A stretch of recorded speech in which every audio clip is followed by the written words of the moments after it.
My name is Nora O'Donoghue. I'm interviewed here by my grandson, Kevin, and he wants me to explain where I was born. And I was born in Ireland back in the 40s, long time ago. But anyway, I was one of 12. We had a big family. We had a big farm with cattle, sheep, cows, ducks, geese, all that good stuff. And we attended grade school up to 8th grade. And that was it. Your turn. My name is Jim. I was also born in Ireland, and for the first 18 years of my life I lived there. I come from a family of 7 sisters and 1 brother, and we grew up in a farm. We had dairy cows, and we produced all our own vegetables, and we had to buy very little. And my mother made the bread, and everything was pretty much, from the farm. So we didn't do much shopping, and it was a tough life. And we walked to school 2 miles each way. There was no school buses at that time, and there was no electricity in the house until the late 50s. So we had to do our homework by either candlelight or oil lamp. After we come home from school, we had our homework to do, which was in Irish and English. My parents didn't know very much Irish. Our chores were to bring water from the well. It was our drinking water. We had no running water in the house. And the other chore was to have turf for the fire. We had to bring that in to keep the fire going. The fires, the stoves were used for making bread and cooking our meals. Okay. Yeah, some of the chores that we were expected to do were a little different than the girls in the family. We were expected to go out into the fields and get the feed for the cattle for the winter, and make sure that was all gathered up. And also at springtime we had to plant potatoes and carrots and other vegetables, cabbage, which was used for our dinners and all that. Other than that, and then we had the nice long evening in the summertime, which daylight ran till 11 o'clock at night, and when the chores were done, we would be out kicking ball and playing other games. There was no TV, so we had to make our own entertainment. Okay, a typical school day was 9 to 3 o'clock with a break in between for lunch. Now, schools weren't very big over there. They consisted of just a couple of different rooms. When you first went to school, it was called infants, and you stayed in that room for 2 or 3 years. I'm not sure how long. And then you went into the other room, which was taught by the master, and the boys and the girls were separated until probably sometime in the 50s.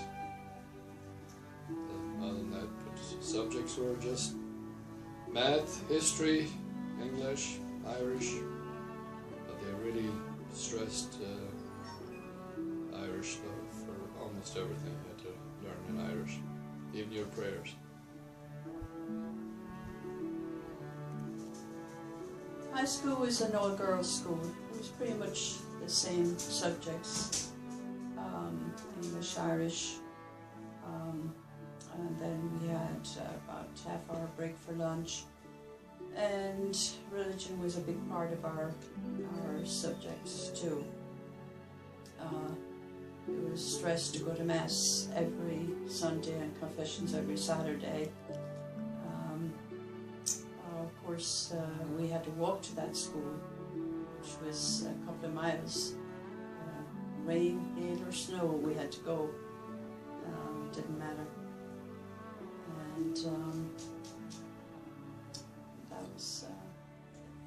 we had very little electronics like TV. We had one radio, which consisted of 2 batteries. One was a battery that needed to be charged, maybe once a month. And the other battery, when it got used up, you had to get a new one. One was called a wet battery, and one was called a dry battery. And the radio was really just put on for the news, and maybe special occasions. But our other entertainment consisted of playing records, music, gramophone, lots of sports, in particular Gaelic football, which consisted of 15 players on each side. Something very similar to soccer, except you could also catch the ball like basketball players. And other forms of entertainment would be games that you would make up yourself, or games that you would buy like Snakes and Ladders. You would get presents like that for Christmas, and spinning tops, and that was pretty much it as far as how you entertained yourself. You had to make up your own games. Ours was pretty much the same. Knitting was one of the subjects we had. Sewing, cooking was big, and as far as sports goes, there was camogie, or they call it hurling. Okay, after I left school, got a job in town at a store. It was a drapery store, called a drapery store, where they sold curtains, dresses, all kinds of stuff like that. So I worked there for about 2 years, and then I had family here in the States, and they talked me into coming out because jobs weren't very plentiful over there, and money wasn't that great. So I made a decision to come out here in '61. So I have been here since.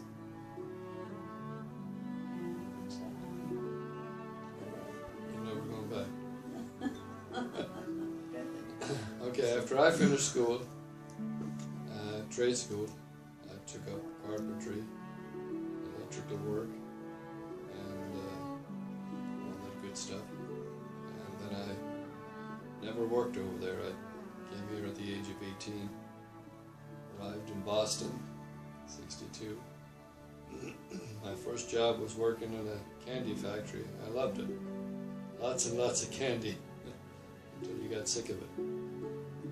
And I stayed in Providence, Rhode Island for a little over a year.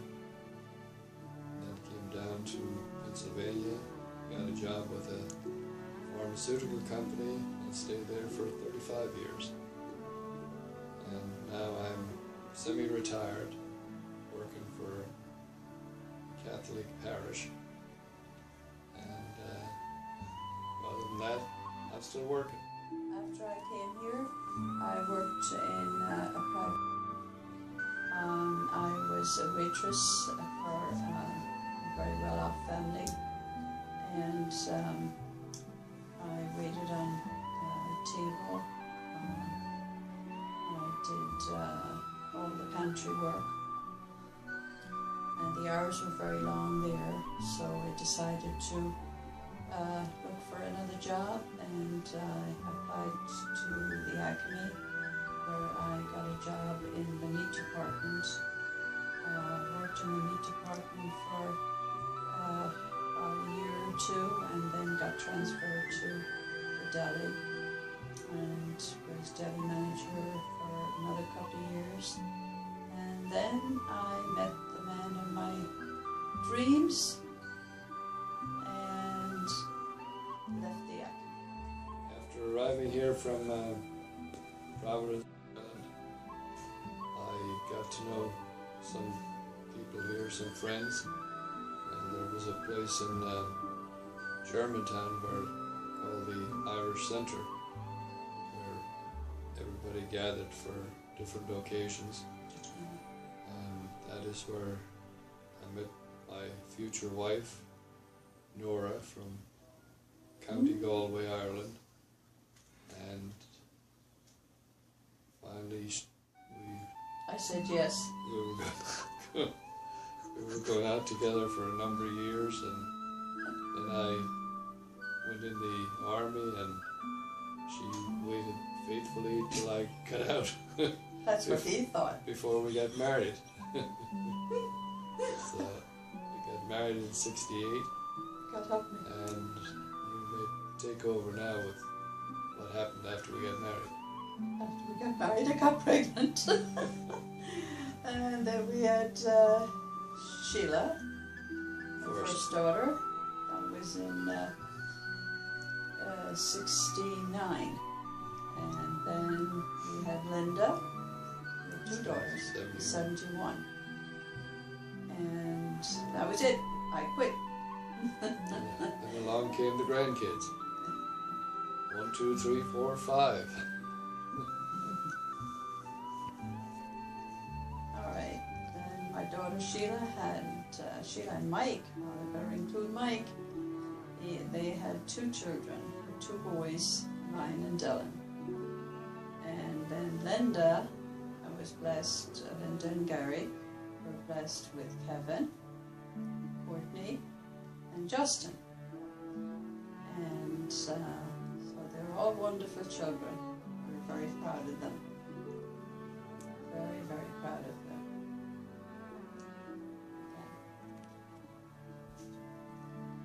Okay. Well, that's pretty much it. Now we look forward to our grandchildren getting married, and for them to bless us with their children.